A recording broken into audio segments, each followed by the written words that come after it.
Bom dia, pessoal! Tá começando mais um episódio da Law Letter, o seu boletim jurídico direto, prático e sem juridiquês, como você já sabe. Eu sou o Victor. E eu sou a Laísa. Muito bom dia, quarta-feira. E olha, pessoal, o episódio de hoje tá parecendo roteiro de série, viu?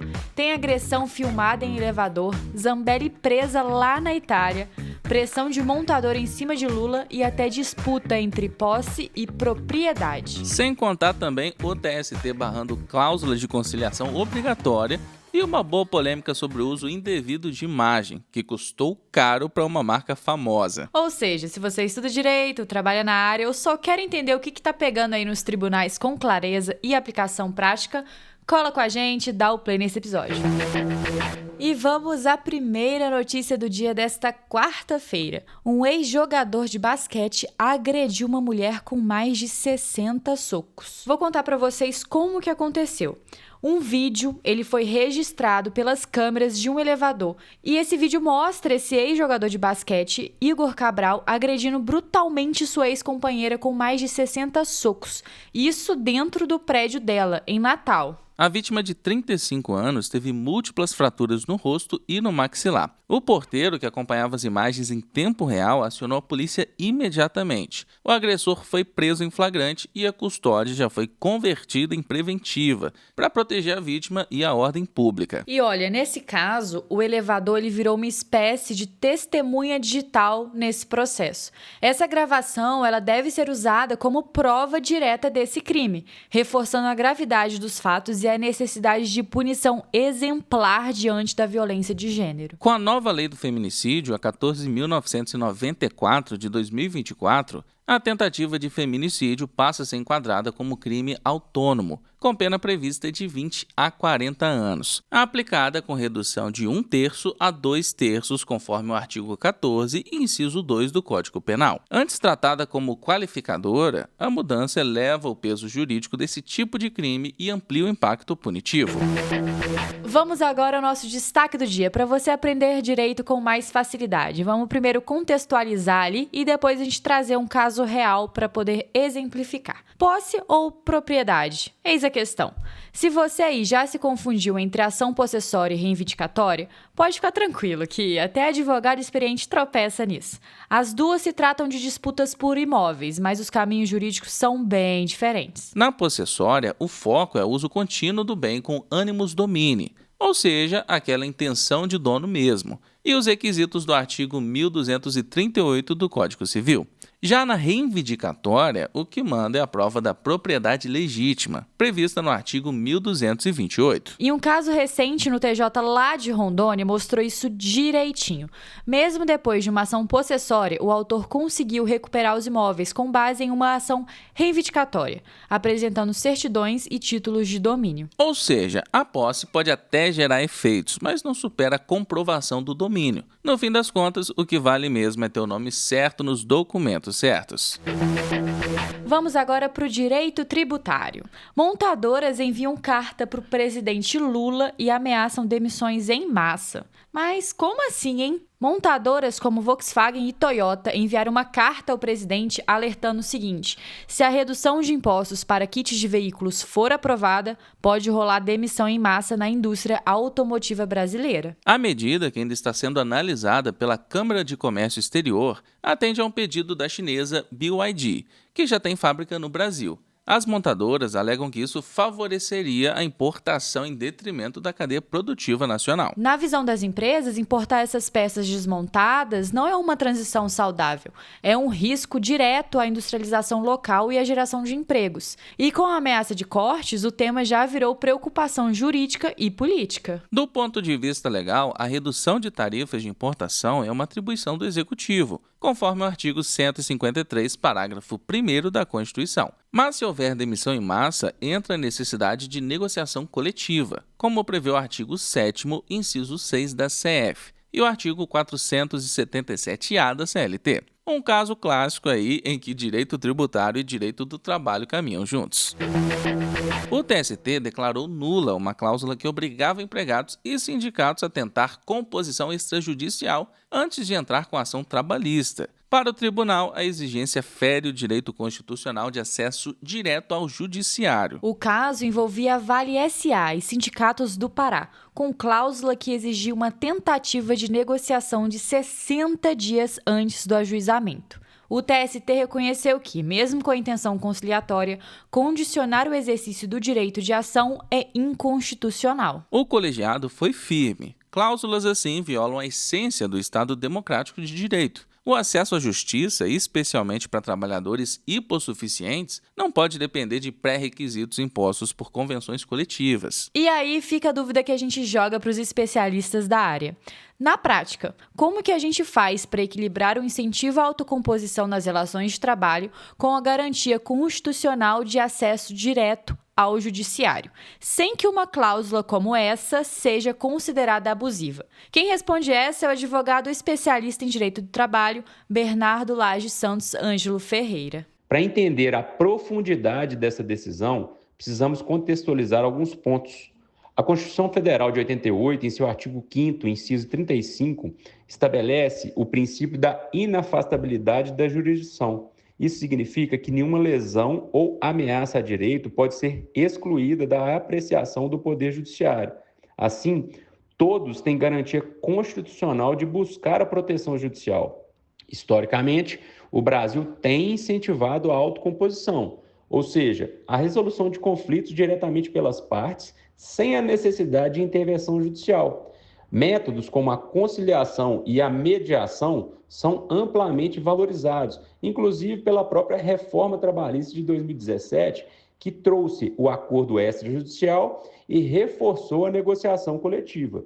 A ideia é desafogar o judiciário e permitir soluções mais rápidas e, muitas vezes, mais adequadas às particularidades das partes. Contudo, é fundamental que esses mecanismos não se tornem um obstáculo ao direito de acesso. Trata de uma decisão do TST que declarou a nulidade de uma cláusula em um acordo coletivo firmado entre a Vale e um sindicato de trabalhadores. Essa cláusula exigia que empregados e o sindicato tentassem uma composição extrajudicial com a empresa por até 60 dias antes de ajuizarem qualquer ação trabalhista, criando uma instância obrigatória de autocomposição. O Ministério Público do Trabalho ajuizou uma ação anulatória, argumentando que essa imposição violava o direito de acesso à justiça. Tanto o TRT da 8ª Região quanto o TST entenderam que a cláusula impunha um obstáculo ao livre acesso ao Poder Judiciário. A ministra Maria Cristina Peduzzi, relatora no TST, destacou que a cláusula violava o artigo 5º, inciso 35 da Constituição, ao condicionar o exercício do direito de ação a uma tentativa prévia de acordo. O colegiado manteve a nulidade, reiterando que a cláusula representava uma restrição indevida ao direito de ação dos trabalhadores. A decisão do TST, ao reafirmar a inafastabilidade da jurisdição, sublinha a importância de garantir o acesso irrestrito ao Poder Judiciário. Isso demonstra que, embora os métodos de autocomposição sejam incentivados e possam trazer eficiência na resolução de conflitos, eles não podem ser impostos como condição prévia e obrigatória para o exercício de um direito constitucionalmente assegurado. Para as empresas, essa decisão reforça a necessidade de buscar a resolução de conflitos de forma consensual, sem que isso se torne uma barreira processual. O investimento em canais de diálogo e conciliação continua sendo uma estratégia válida para a gestão de passivos trabalhistas e para a construção de um ambiente de trabalho mais harmonioso. Mecanismos que facilitam a autocomposição podem oferecer maior previsibilidade e eficiência na resolução de disputas, evitando o prolongamento de litígios. Contudo, é fundamental que tais mecanismos sejam oferecidos como alternativas e não como requisitos indispensáveis que possam ser interpretados como óbices ao direito de ação dos trabalhadores. O desafio reside em encontrar o equilíbrio entre a promoção da autocomposição e a garantia plena do acesso à justiça. um tema que continua a ser debatido e moldado pela jurisprudência, visando um ambiente jurídico trabalhista equilibrado para todas as partes.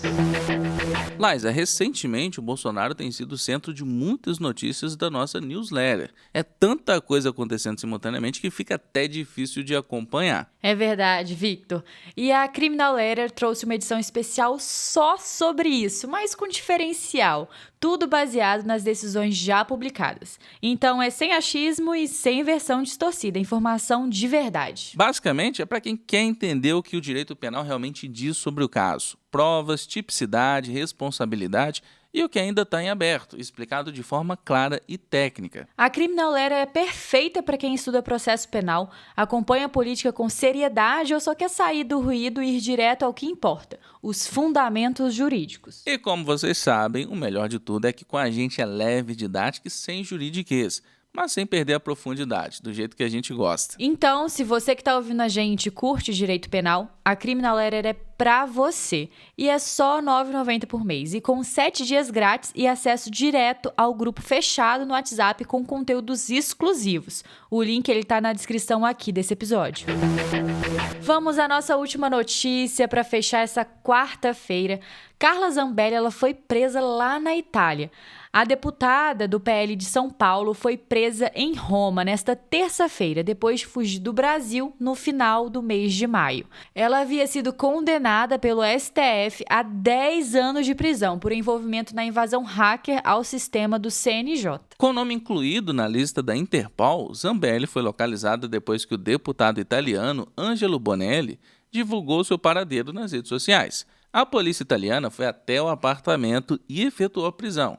O Ministério da Justiça brasileiro confirmou a detenção. E o governo ele já deu início ao processo formal de extradição, mas até agora não há data definida para que ela retorne aqui para o Brasil. E vale lembrar, fugir do país após uma condenação definitiva não apaga a pena, gente. Só complica ainda mais a situação. A difusão vermelha da Interpol serve justamente para isso, alertar países sobre foragidos internacionais. A extradição segue regras da Lei de Imigração, o Decreto 9.199 de 2017, e tratados bilaterais, como firmado entre Brasil e Itália. Quando a sentença já transitou em julgado, o caminho jurídico é certo: prisão, extradição e cumprimento da pena.